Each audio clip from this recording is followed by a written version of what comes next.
I'll read that again. So you know the witness because you are the witness. You need not see the witness in front of you. Here again, to be is to know. Questioner says, yes, I see that I am the witness, the awareness itself. But in which way does it profit me? Maharaj says, what a question. What kind of profit do you want? Are you looking for money? Are you looking for name, fame? What are you looking for? What a question. What kind of profit do you expect? To know what you are, is it not good enough? Questioner says, what are the uses of self-knowledge? Maharaj says, it helps you to understand what you are not. Niti, niti, niti, niti. It helps you to understand what you are not and keeps you from, there are 4 things in the Marathi, in the English they are missing. Yeah? So you can write it down, and keeps you free from number 1, mithya. Yeah? In English, it is translated as false idea. A better translation would be illusion. Yeah? Number 1, mithya. Number 2, kalpana. Kalpana, the translation is imagination. That is completely missed in the English translation. Number 3, asha. Asha is hope or desire. Yeah? It's translated as desire here in English, but the better word for it is hope.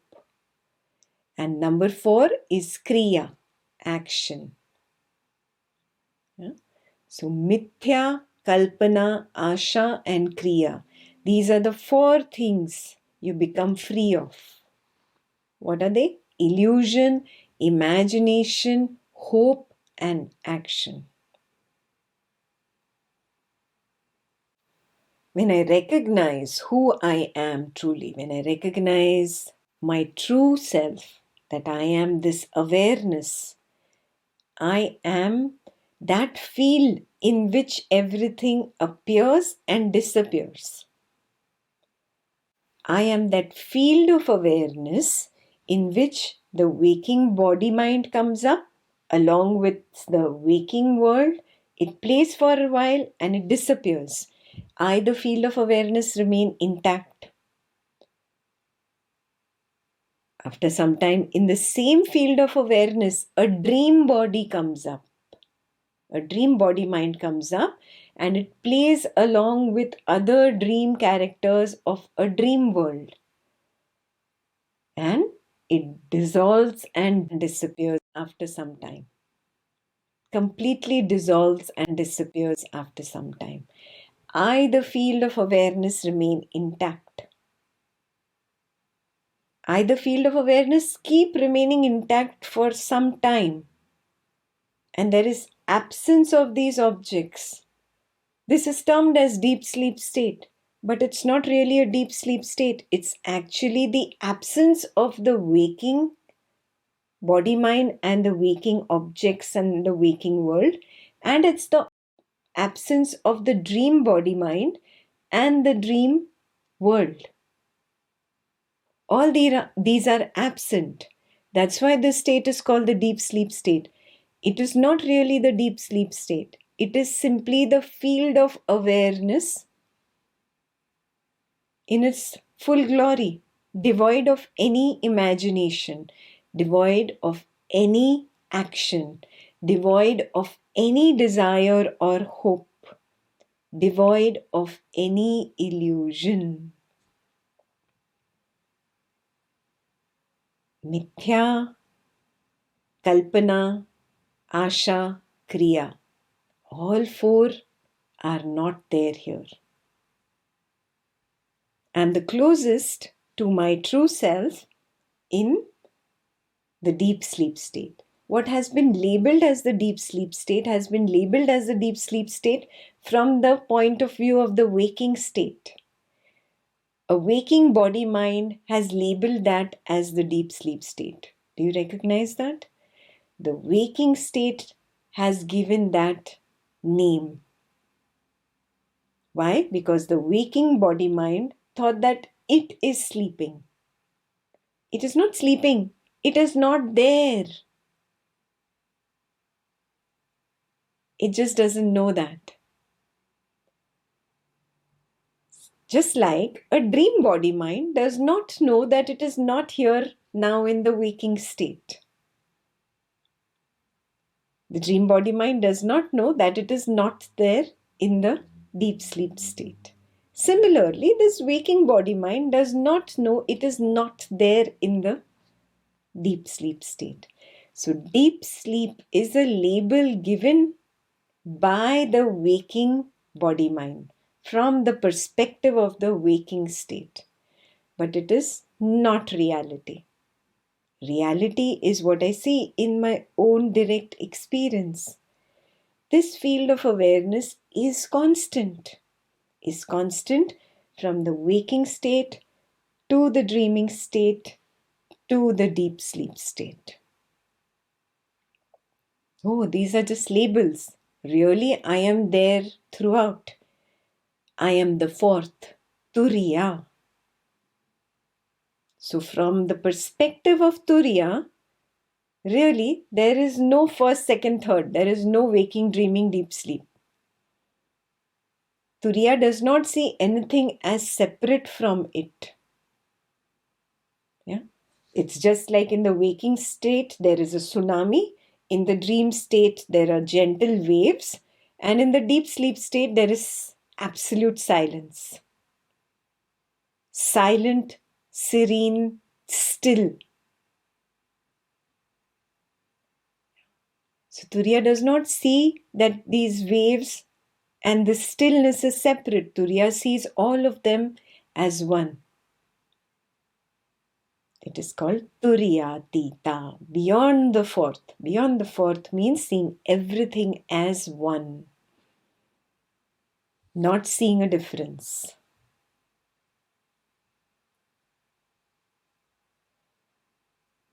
When you recognize this experientially, that there is no difference, when you attain the state of Turiyatita, then you become free of the four. What are the four? Mithya, illusion, kalpana, imagination, asha, hope or desire, and kriya, action. Because I, the consciousness, do not act. I, the consciousness, do not have any illusions. I, the consciousness, do not have any imaginations. I, the consciousness, am free of any desire or hope. No asha. I am that stillness itself. That stillness in which there are tsunami waves and then gentle waves and then absolute nothingness. There is no two. Advaita. Clear? This is the full elaborated answer of that one sentence. What is the use of self-knowledge? Self-knowledge helps you to understand what you are not and keeps you from mithya kalpana, asha and kriya. Illusion, imagination, hope and action. Clear? So questioner says, if I am the witness only, what do right and wrong matter? In Marathi, जर मी साक्षी मात्र आहे तर धर्म आणि अधर्म यांना काय महत्व आहे?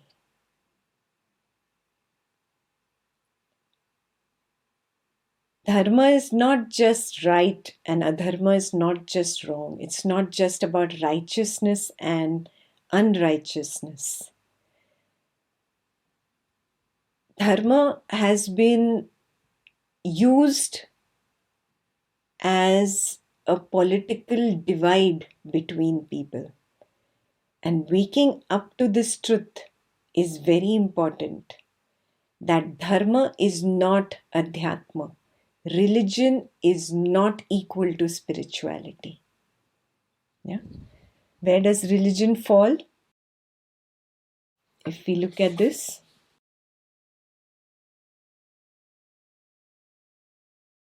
when somebody follows some religion, doing some rites and rituals, where does it fall?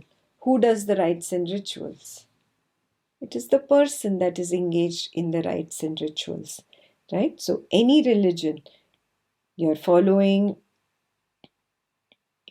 whether you're following Hinduism, whether you're following Jainism, whether you're following Christianity, whether you're following Islam, whether you follow Judaism, it doesn't matter which religion you are following. Any religion that you follow, who is doing the rites and rituals? It is the body mind that is engaged in the rites and rituals. It is this person that is engaged in rites and rituals. Is this very clear? Yeah, to understand Maharaj's answer, first we have to understand one step before. That's what I'm telling you, the step. So, any of these religions that are followed, any rites and rituals, who is following? This body mind, this so-called person is following. Yes. Now that I recognize I am the field of awareness, I recognize I am not this person that I thought I was. I am this background of awareness. Can you say this background of awareness belongs to a particular religion? Is this background of awareness a Hindu, a Muslim, a Christian, a Jew? No. No. It does not have any religion. Religion belongs to the body mind. If I am clear that I am not this body mind, if I have recognized that I am the background of awareness, then where does religion stand in my life? Where does it stand? This is a question we need to ask ourselves. So the questioner has asked, if I am the witness only, then what do right and wrong matter? And look at his question. What is the point of dharma and adharma? And that is the right question in Marathi.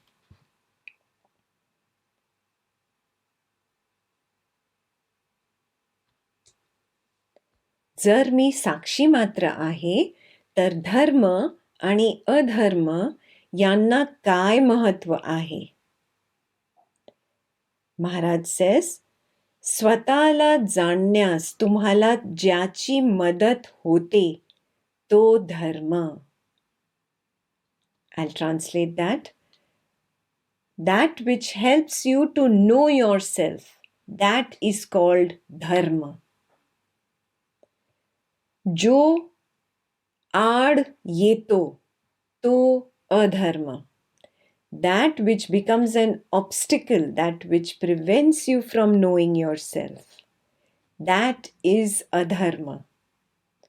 स्वतःचे सत्य स्वरूप जाणणे हाच परम आनंद आणि स्वरूपाचा विसर पडणे हेच दुःख. Recognizing my own true self, this is bliss.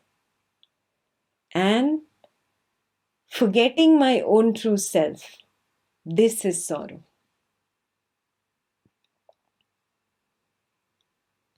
It's translated correctly, except that dharma and adharma has been translated as right and wrong. Yeah? So I'll read out the English translation. What helps you to know yourself is right. What prevents is wrong. To know one's real self is bliss. To forget is sorrow. Translation is okay, except the part of dharma and adharma.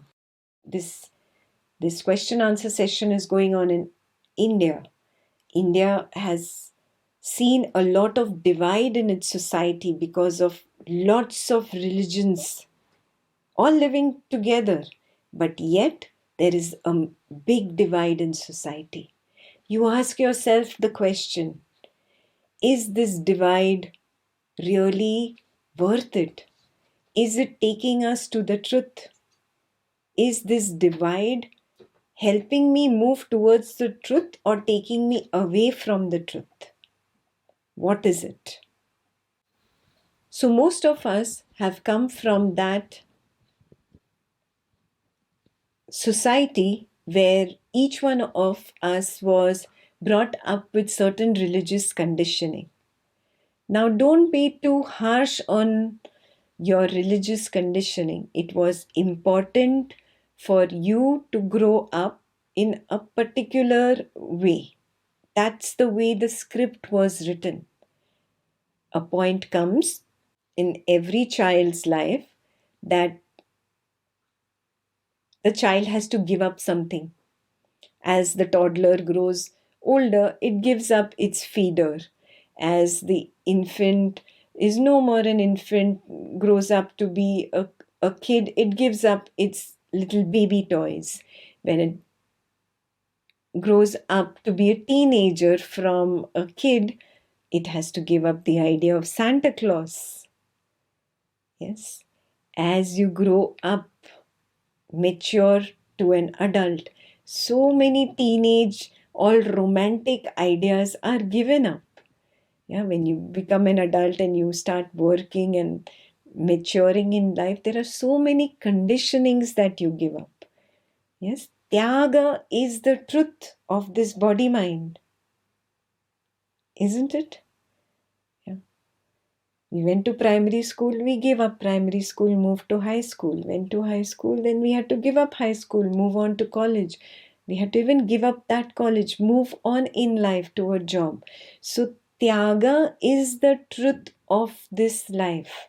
At every stage, Tyaga, sacrifice, renouncing, letting go, has been the truth. So, similarly, continuing on the same, a point comes where you have to let go of old spiritual conditioning. Do you get it? That giving up of that spiritual conditioning, such that it strips off the idea of the person from you. That is the final giving up, the final tyaga. Is this very clear? Yeah. Tyaga is the operational factor that is responsible to take me all the way to spiritual maturity. If I refuse to do Tyaga, I will remain a kid forever. Yeah. Kid, how immature. Not really a kid. The body will grow, the mind will grow, it will age and it will die, but you would have refused to grow up. You would have remained immature.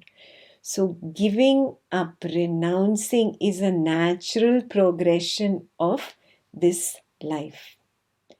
So, we come to a point where we move away from Dvaitam towards Advaitam and we recognize the importance of Tyaga or renouncing.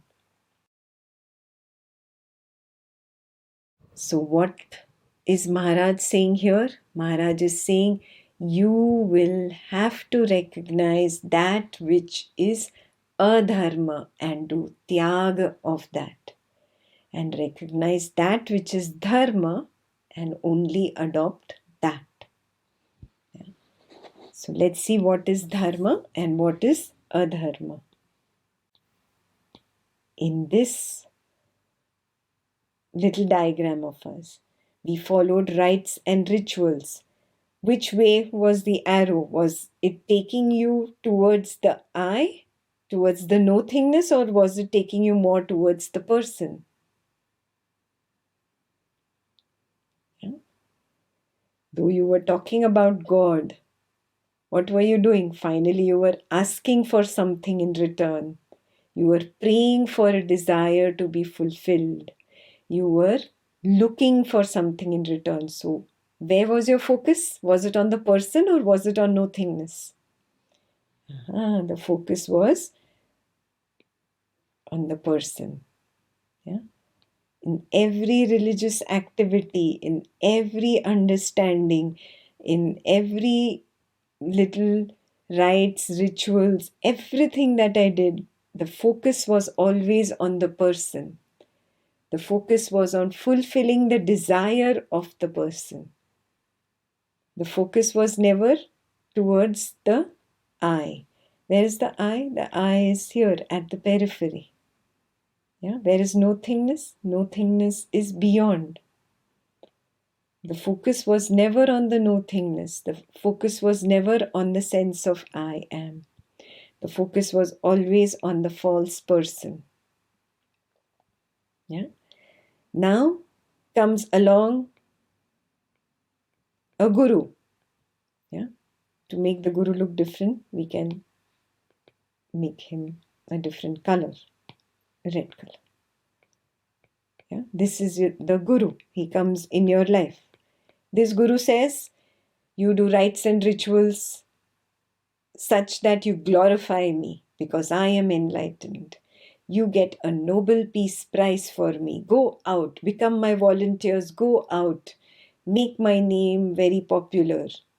Do all the seva in the world and give that name to me and get the Nobel Peace Prize for me. So where is this guru's focus? Is he helping you to focus on the nothingness, on the sense of I am, or is he moving your focus towards the person? He's moving your focus towards the person. So whenever your focus is inwards, it prevents you from seeing your true self. Your true self is here at the periphery. Yeah. So anything that is pointing inwards is adharma.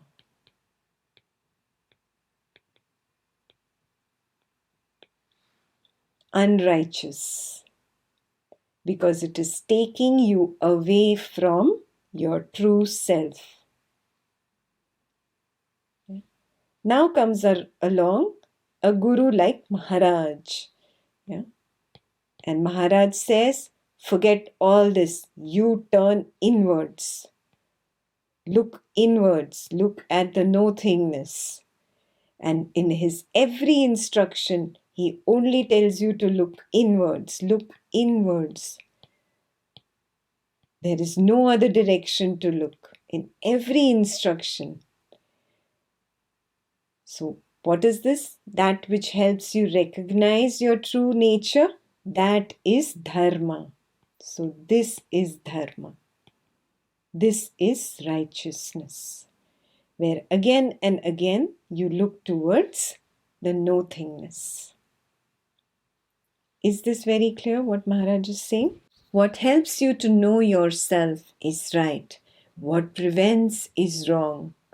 To know one's real self is bliss. To forget is sorrow. So he gets the point. He asks, is the witness consciousness the real self? Now he gets very interested in the sense of I am and witness consciousness after Maharaj has described this in so much detail. So he asks, is the witness consciousness the real self?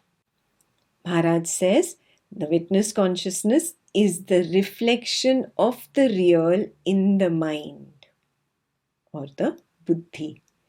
The real is beyond. The witness is the door through which you pass beyond.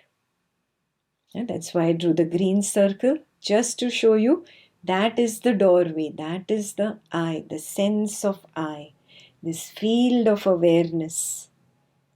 Yeah? This is who I am. And this field of I is only the doorway to that nothingness, the shunyata, which is also called pure consciousness, which is also called primordial awareness, also called my Swarupa, my real self. This field of awareness or the sense of I looks there and vanishes into it. It looks into that direction and dissolves. There is no more I there. Yeah?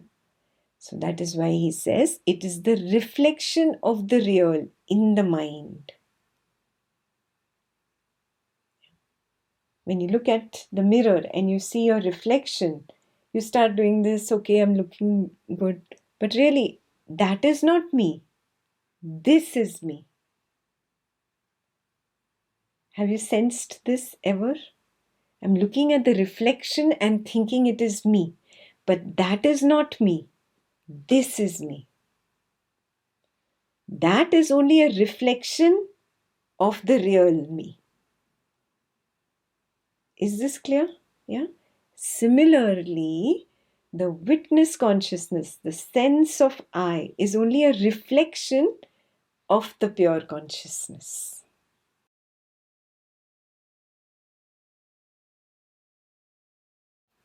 It is the reflection of the real in the mind. Mind is the mirror in which the reflection is there, or the buddhi. The real is beyond. The witness is the door through which you pass beyond. So questioner says, then what is the purpose of meditation? Maharaj says, seeing the false as the false is meditation. The better translation would be seeing the illusion as the illusion is meditation. And this must go on all the time. In Marathi, Maharaj says, असत्यामध्ये असत्य पाहणे हे ध्यान, हे अखंडपणे चालले पाहिजे. असत्यामध्ये असत्य पाहणे हे ध्यान. Constantly seeing this is an illusion, this is an illusion. The family member is an illusion, this money is an illusion, this house is an illusion, you're in office, this is an illusion, you're driving to the grocery store, this entire road that I feel I'm so familiar with, this grocery store that I'm so familiar with, everything is an illusion. You're walking in the grocery store, you're picking up food items, all these food items are an illusion. You bring them home and you're cooking. That entire act of converting ingredients to a completely cooked meal is an illusion. Eating itself and tasting that is an illusion. Yeah? Experiencing discomfort because of overeating, this is illusion. Taking a tablet is an illusion. Going to the doctor, sitting in that waiting room, waiting to be received by the nurse or the doctor is an illusion. Talking to the doctor is an illusion. Coming back home and taking those medicines is an illusion. Going through the motions of life, moment to moment to moment, and seeing everything is mithya, everything is mithya, everything is an illusion. All this is an illusion. This is walking, talking, living meditation.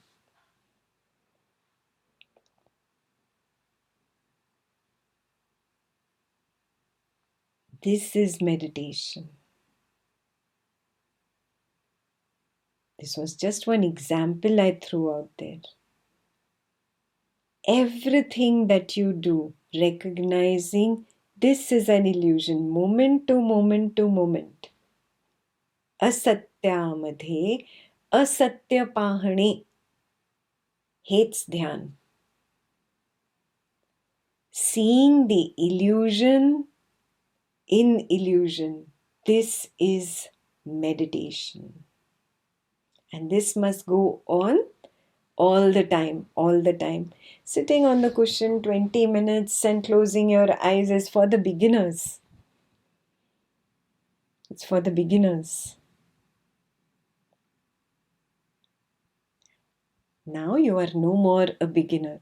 According to me, you are an expert now. Experts should do the expert thing. What is that? Moment to moment, this is an illusion, this is an illusion, this is an illusion. Then when it comes up to very strong feelings, oh, this feeling is an illusion. See how it disappears into nothingness. Oh, big drama going on at home. And it's creating all sensations of fear in me. Oh, the drama is also illusion. The characters of the drama is an illusion. The fear is an illusion. All of it keeps disappearing, keeps getting sucked into the nothingness. I am this field of nothingness. I remain untouched. Seeing this again and again and again and again, 1,000,000 times in a day. This is meditation.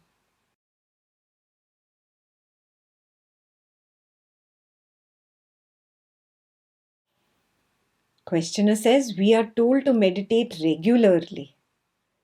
Maharaj says, deliberate daily exercise in discrimination between true and the false, and renunciation of the false. That is meditation. There are many kinds of meditation to begin with, but they all merge finally into one. I'll read this in Marathi also.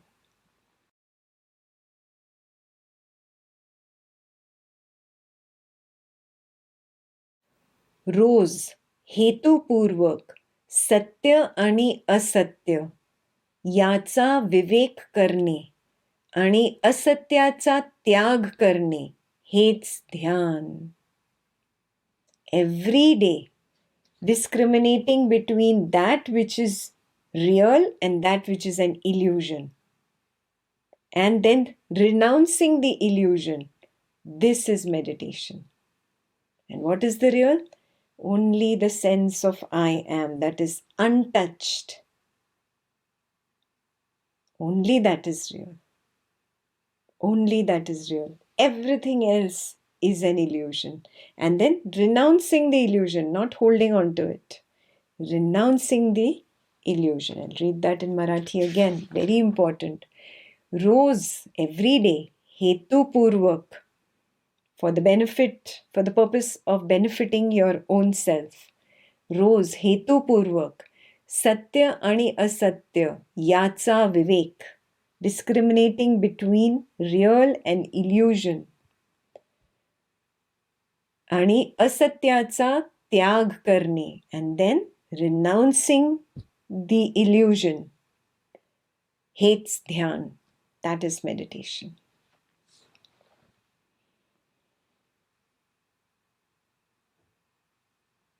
There are many kinds of meditation to begin with, but they all finally merge into one. Because it's a one-way street. Even if you take a Dvaitam path, it has to come to Advaitam. It has to come to this final point. Otherwise, the journey is incomplete. It is incomplete. Everything merges into the same. What same? Differentiating the real from the illusion and then renouncing the illusion, holding on to the real. This is meditation. As you are an expert now, you should be doing this expert level meditation. Discard everything else. Renounce all the previous meditations. They are of no use to me. Just like I don't believe in Santa Claus anymore, it does not mean I hate Santa Claus. It does not mean the moment I see Santa Claus, I'm going to throw an atom bomb on him. No hatred, but no craving either. No drama there. Quit the drama. Simple. Quit all old techniques, quit all old meditation practices, quit all old ways of living which I termed as my religion, the conditioning of me, recognizing that I, the background, the awareness, do not have any of these. Separating the real from the illusion and then discarding the illusion. Second step is very important. Many people, they differentiate, they discriminate, but they are unable to discard the illusion. They are still holding on to the illusion. Yeah? No point, no point. Yeah? You're fooling yourself. Self-fraud, I call this. Yeah? Discard the illusion. Just hold on to the real. Then the highest bliss is not far away. You'll recognize that it was always there. I was ignoring it.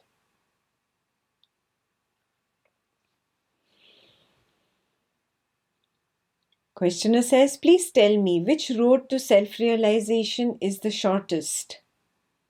Maharaj says, no way is short or long, but some people are more earnest and some are less. The word in Marathi for earnestness is tadmad. Yeah? So some people have more tadmadi. Literal translation of tadmadi is that longing. The longing to recognize my own true self. The longing to taste that highest bliss. Some people have more of that longing and some people have less. That's all. Yeah. So no way short or long. It is the people that are either more earnest or less earnest. I can tell you about myself. I was a simple man, but I trusted my guru. What he told me to do, I did. He told me to concentrate on I am. I did. He told me that I am beyond all perceivables and conceivables. Conceivable is imagination. Perceivable is what I perceive by sight, sound, smell, taste, and touch. I'll read that again. He told me that I am beyond all perceivables and conceivables. I believed. I gave him my heart and soul, my entire attention, and the whole of my spare time. I had to work to keep my family alive. As a result of faith and earnest application, I realized myself, Swarupa, within 3 years. This is Maharaj's short story to enlightenment. You may choose any way that suits you. Your earnestness will determine the rate of progress. Please highlight. It is never the path that determines your rate of progress. It is always your earnestness. That is the yardstick. Yeah, that measures your rate of progress. So questioner says, no hint for me. Maharaj says, establish yourself firmly in the awareness of I am. This is the beginning and also the end of all endeavor. That completes the chapter.